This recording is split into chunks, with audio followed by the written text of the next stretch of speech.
Hello, I'm Professor Brian Boucher. Welcome back. Our trip around the accounting cycle has culminated in the preparation of the first two financial statements, the income statement and the balance sheet. As is our custom, we'll end the week by taking a look at the 3M Company annual report to see what their income statement and balance sheet look like. So without further ado, let's look at 3M's annual report. Let's start with 3M's income statement, which is on page 46 of their annual report. And to make this interesting, why don't we just compare this directly to what we did for Relic Spotter? So over here is the Relic Spotter income statement that we prepared, and we'll just compare it directly to the 3M company. So we started out with net revenue as the top line, broken into the two segments.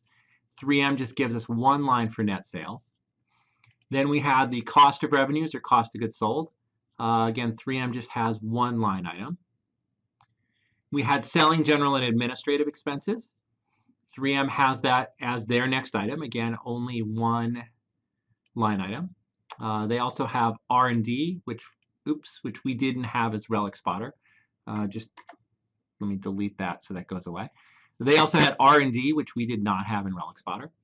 That gives operating income. And we see the same thing on the 3M financial statement. So far, we're seeing the same items in the same order. There's just a lot more detail in Relic Spotter. Below the operating income line, we get to interest revenue and interest expense. Same thing for 3M. Then we have pre-tax income, income tax expense, net income. And you see the same order for 3M.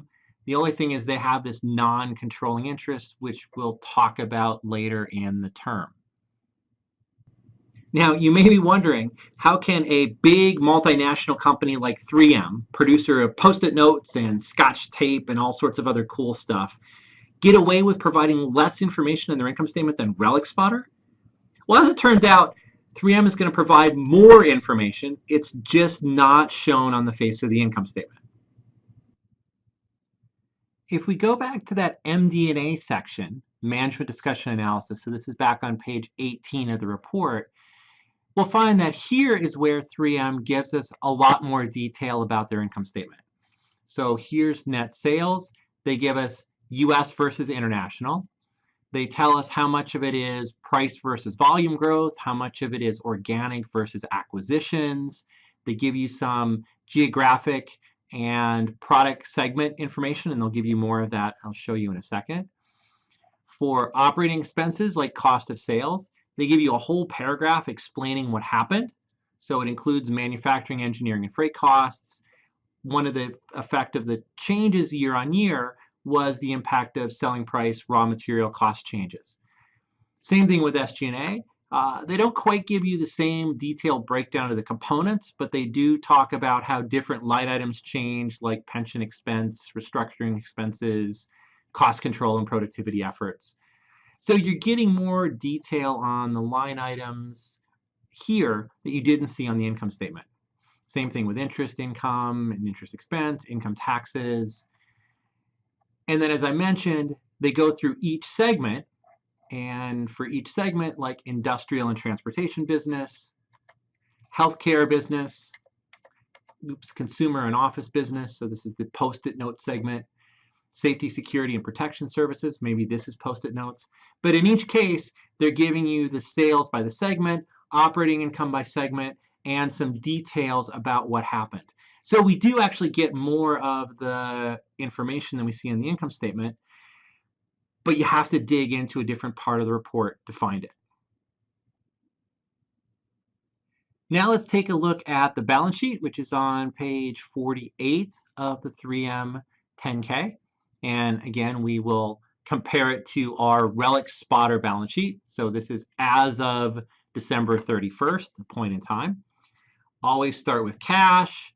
That's the most liquid asset. 3M also has marketable securities, which are very liquid, so things like securities of deposit. Accounts receivable comes next on both statements. 3M talks about allowances. In a couple weeks, we'll talk about what these allowances for accounts receivable mean. Then we had inventory. We also see inventories. We also see inventories for 3M, As a manufacturing company, they have different categories of inventory. We'll talk about that in about 3 weeks. We had things like prepaid, interest receivable, notes receivable. 3M just lumps those into other current assets. Then for non-current assets, we had land, building, metal detectors, accumulated depreciation, PP&E. If we look at 3M, they have their PP&E at cost in one line, less accumulated depreciation to get the net. So it's the same treatment of original cost minus total depreciation gives you net that we saw with Relic Spotter. It's just with Relic Spotter, we got a little bit more detail on the makeup of the PP&E. And then for intangible assets, we just had software.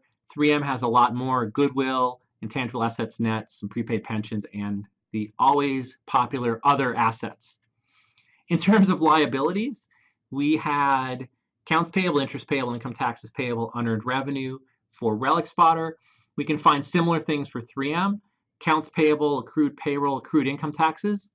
Accrued income taxes is another way of saying income taxes payable. So accrued means the same thing as payable. They have an other current liabilities, which presumably will have some of these other liabilities in there.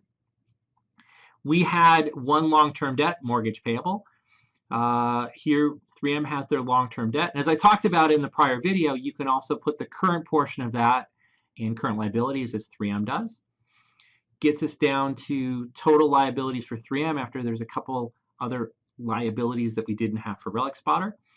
And then finally, for shareholders' equity, we had common stock, APIC, and retained earnings. So 3M common stock, notice it's a really small balance because their par value is really small, basically only 1 cent per share. So almost all of their contributed capital goes into APIC. Then they have retained earnings. And I think I said last video that retained earnings always comes last. Well, it didn't take long to find an exception to that. 3M lists treasury stock and accumulated other comprehensive income after retained earnings. We'll talk about what these two items are. We'll talk about these two items much, much later in the course. There's also this non-controlling interest stuff, which we'll talk about later. But then bottom line, total liabilities and stockholders' equity. And in Relic Spotter, our assets equaled our liabilities plus equity. And the same thing for 3M. No matter how big the company is, the two have to be equal. Wow, what a mess.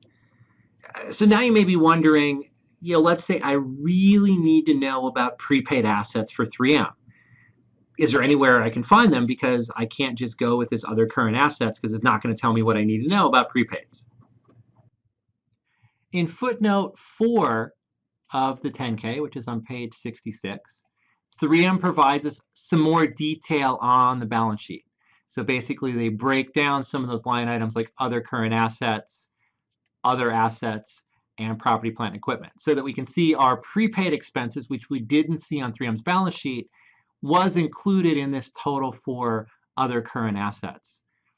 Property, plant, and equipment at cost, so the original cost. Here, 3M provides us the breakdown of land, buildings, machinery, construction leases to get the gross property, plant, equipment. That's PP&E at cost. Same thing with other current liabilities. We get a breakdown into other kinds of payables.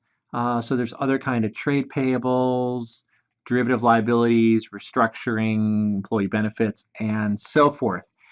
So what 3M decided to do was, instead of making their balance sheet 2 or 3 pages, they put as few lines as they could get away with on their balance sheet and then provided a footnote which gave us a breakdown of some of the other line items. Now, there's not a section in the MD&A talking about these assets and liabilities in more detail because basically the footnotes tend to be oriented around a lot of these accounts. And so we see more detail in the footnotes. So, for example, here's note 3, goodwill and intangible assets.